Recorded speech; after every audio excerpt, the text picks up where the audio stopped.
Hello, this is qdoma, aka the Logistic Wolf.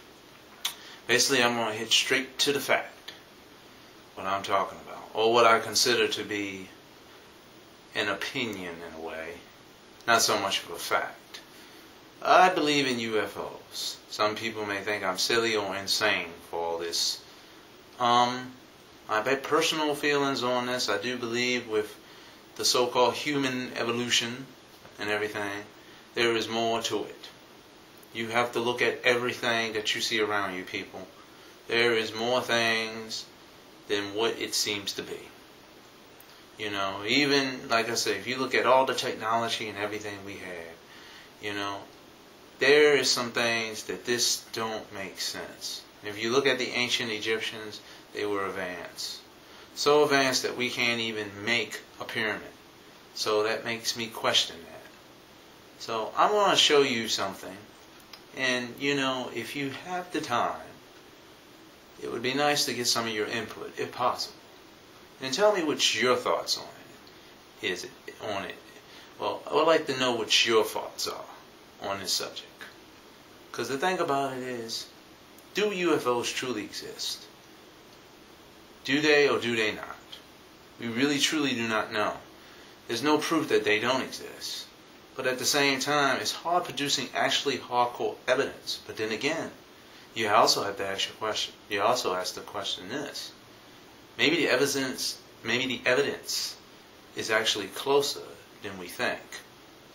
Maybe there are clues that have been left for us here on Earth that can help us understand who we truly are as a race.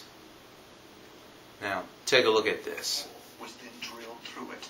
On the other side was a small room with yet another door leading further up the shaft. Since the discovery of the door, we've had every university, archaeologist, anthropologist, every engineer you can think of, nobody has been able to explain the purpose of the shafts. But were these shafts ever open? And if they were, what might they have been used for? The early explorers that went into the Queen's Chamber found that the walls were coated with a layer of salt. That kind of gelled with a theory that I had developed.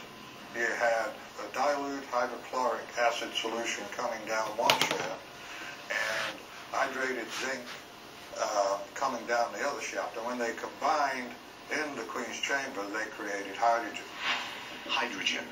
It is one of the most powerful energy sources in the universe.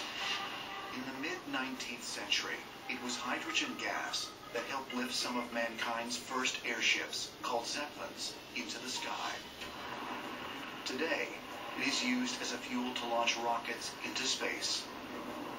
And if, thousands of years ago, the Great Pyramid was actually producing hydrogen, that would make it one of the earliest power plants known to man. The Giza power plant theory is essentially the drawing of energy from the Earth through the Great Pyramid and converting that energy into microwave energy. So the chemicals actually come in through the shafts into the Queen's Chamber, and then they combine and mix, and hydrogen boils up. The hydrogen is then lighter than air, and it will flow into all the upper chambers. The energy from the Earth is then vibrating the whole pyramid. The vibrations are picked up in the Grand Gallery.